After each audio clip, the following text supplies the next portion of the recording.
नमस्कार दोस्तों। आज मैं आप सभी के बीच आया हूँ। होमगार्ड जवानों के कुछ ऐसे मामले हैं जिस पर आप सभी से बातें करूँगा। जैसे होमगार्ड जवानों के एरियर संबंधित मामला है, होमगार्ड जवानों के ड्यूटी संबंधित मामला है, तीसरा मामला है होमगार्ड में फर्जीवाड़े को लेकर, चौथा मामला है होमगार्ड जवानों के द्वारा फर्जीवाड़े जानकारी दी जाती है परंतु कोई कार्रवाई नहीं होती है, पाँचवा मामला है होमगार्ड जवानों को समय से उनके मानदेय का भुगतान नहीं होता है, छठा मामला है कि महिलाओं की बहाली कर ली गई परंतु महिलाओं को ड्यूटी नहीं मिल पा रहा। अब मैं सभी मुद्दे पर विस्तार से आप सभी को बताता हूँ। अभी एक मामला निकल कर सामने आया है।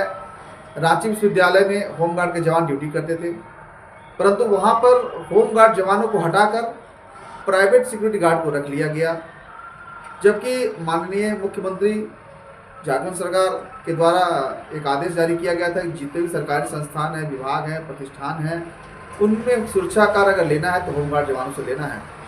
परंतु रांची विश्वविद्यालय के कुलपति के द्वारा होमगार्ड जवानों के साथ अन्याय करते हुए उनके पेट पर लात मारने का कार्य किया गया और निजी सुरक्षा कर्मी को रख लिया गया।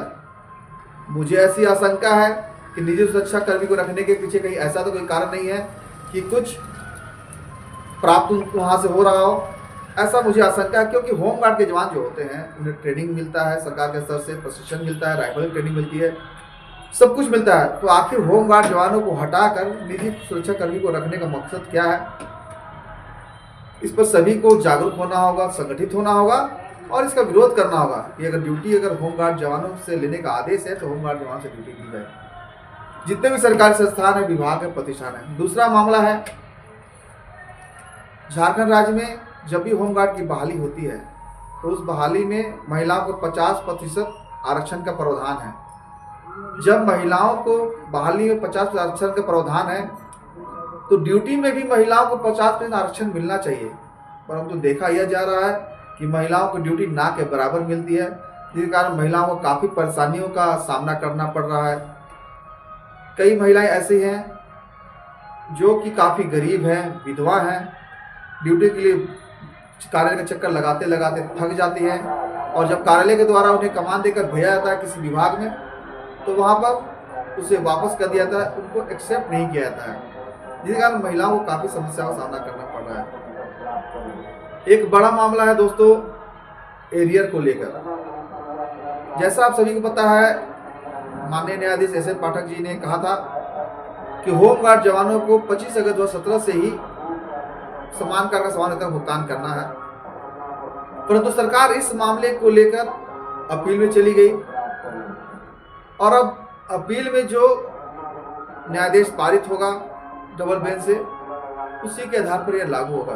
चूंकि सुप्रीम कोर्ट में उड़ीसा के जब होमगार्ड जवान गए थे तो सुप्रीम कोर्ट ने आदेश जारी किया था होमगार्ड जवानों को एरियर देने का, जिसके आलोक में उड़ीसा के होमगार्ड जवानों को एरियर का लाभ मिल रहा है। इसलिए यहाँ भी होमगार्ड जवान जो हैं झारखंड के, उनको भी एरियर निश्चित रूप से मिलेगा, परंतु आप सभी को इस मामले पर तन मन धन से सहयोग करना होगा संगठन का, तब जाकर ही यह लाभ आपको प्राप्त होगा।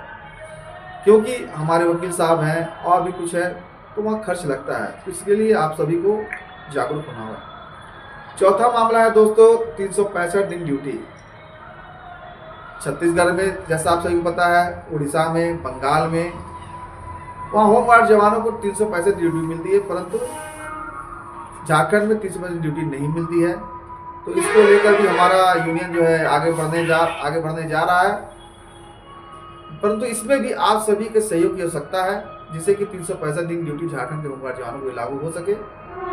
और पांचवा मामला है, होमगार्ड जवान ड्यूटी करते हैं परंतु उन्हें समय से उनके मानदेय का भुगतान नहीं होता है। मानदेय के भुगतान के लिए भी उन्हें काफ़ी परेशानियों का सामना करना पड़ता है। तो सरकार को चाहिए, विभाग को चाहिए कि जब होमगार्ड के जवान ड्यूटी कर रहे हैं तो उन्हें समय से उनके मानदेय का भुगतान हो, जिससे वो अपने परिवार का भरण पोषण कर सके। एक बड़ा मामला दोस्तों आप सभी को पता होगा, लातेहार का।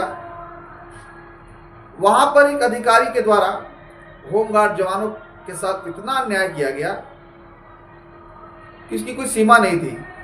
उनके द्वारा होमगार्ड जवान से किडनी बेचकर रुपए की मांग की गई। होमगार्ड जवान से कहा गया कि पैसे की वसूली करिए और एक फर्जी होमगार्ड के जवान को उनके द्वारा संरक्षण दिया गया। इस मामले को लेकर कई शिकायतें होमगार्ड मुख्यालय में की गई, परंतु उस अधिकारी पर कोई कार्रवाई मुख्यालय के स्तर से नहीं हुई। यह सोचनीय विषय है कि अगर छोटे छोटे मामलों पर अगर होमगार्ड जवानों पर कार्रवाई हो रही है, अगर कोई अधिकारी गलत कार्य करते हुए पकड़े जाते हैं तो उन पर कार्रवाई क्यों नहीं हो रही है, जबकि अनिल पाल्टा एक डीजी जो है एक बड़ी ईमानदार अधिकारी है, उनका मैं सम्मान करता हूं और बहुत नाम मैंने उनका सुना था। इसके बाद ही मेरा हौसला बुलंद हुआ कि नहीं, विभाग में जो भी गड़बड़ी फर्जीवाड़ा है उसे उजागर करना है। इसी को लेकर मैंने यह फर्जीवाड़ा उजागर किया था, परंतु पता नहीं क्यों डीजी सर जो है अनिल पाल्टा सर उस पर कार्रवाई नहीं करें। कहीं ऐसा तो नहीं है कि डीजी सर को जो है कि पूरी बात बताई नहीं जा रही है, ऐसा मुझे आशंका है, क्योंकि अगर डीजी अनिल पाल्टा सर को सही जानकारी होगी तो निश्चित रूप से वो गड़बड़ करने वाले पर कार्रवाई करेंगे। तो मेरा यह संघर्ष जारी है, गलत करने वाले के खिलाफ मेरा संघर्ष चलता रहेगा, उस पर तो हम लोग आगे बढ़ ही रहे हैं। और बहुत सी बातें हैं जो फिर आऊँगा तो आपको ये जानकारी दूंगा। बहुत बहुत धन्यवाद। बस आप सभी के साथ की आवश्यकता है।